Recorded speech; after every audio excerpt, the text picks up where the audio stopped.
अस्सलाम वालेकुम जी। उम्मीद है तुसी सब ठीक होवोगे, फिट फाट होवोगे ते सब दा उम्मीद है रमज़ान भी अच्छा गुजर रहा होना।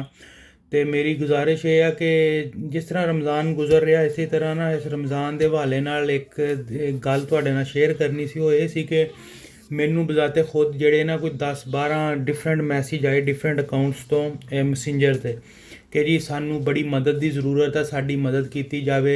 जे उन्होंने अगों तुसीं बंदियां नू कहने ना कि जी असी जो साडे तो हो सकदा सी वो असी मदद कर दित्ती है, वो लोग जड़े ना अगों तुहानू ये पुछण लग जांदे कि किहनू मदद की है, असी ज़्यादा हकदार सी।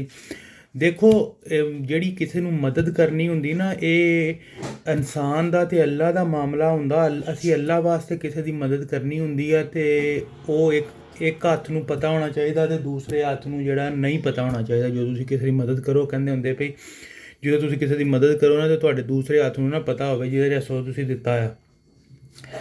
ਤੇ ਲਿਹਾਜ਼ਾ ਇੰਜ ਦੇ ਲੋਕਾਂ ਦੀ ਹੌਸਲਾ ਸ਼ਿਕਨੀ ਕਰਨੀ ਹੈ ਤੁਸੀਂ ਸਭ ਨੇ ਨਾ। ਇੰਜ ਦੇ ਲੋਕਾਂ ਨੂੰ ਕੋਈ ਮਦਦ ਨਹੀਂ ਕਰਨੀ ਹੈ। ਜਿਹੜੇ ਕੋਈ ਅੱਛੇ ਤੁਹਾਨੂੰ ਯਕੀਨ ਆ ਕਿ ਜਿਹੜਾ ਤੁਹਾਨੂੰ ਪਤਾ ਆ ਕਿ ਬੰਦੇ ਠੀਕ ਆ ਉਹਨਾਂ ਦੀ ਮਦਦ ਕਰੋ।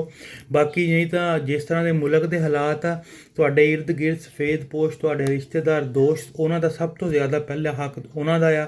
ਉਹਨਾਂ ਦੀ ਜ਼ਿਆਦਾ ਮਦਦ ਕਰੋ। ਅੱਲਾਹ ਪਾਕ ਤੁਹਾਨੂੰ ਰਮਜ਼ਾਨੁਲ ਮੁਬਾਰਕ ਹੋਰ ਅੱਛਾ ਗੁਜ਼ਾਰਨ ਦੀ ਤੌਫੀਕ ਦਾ ਫਰਮਾਏ।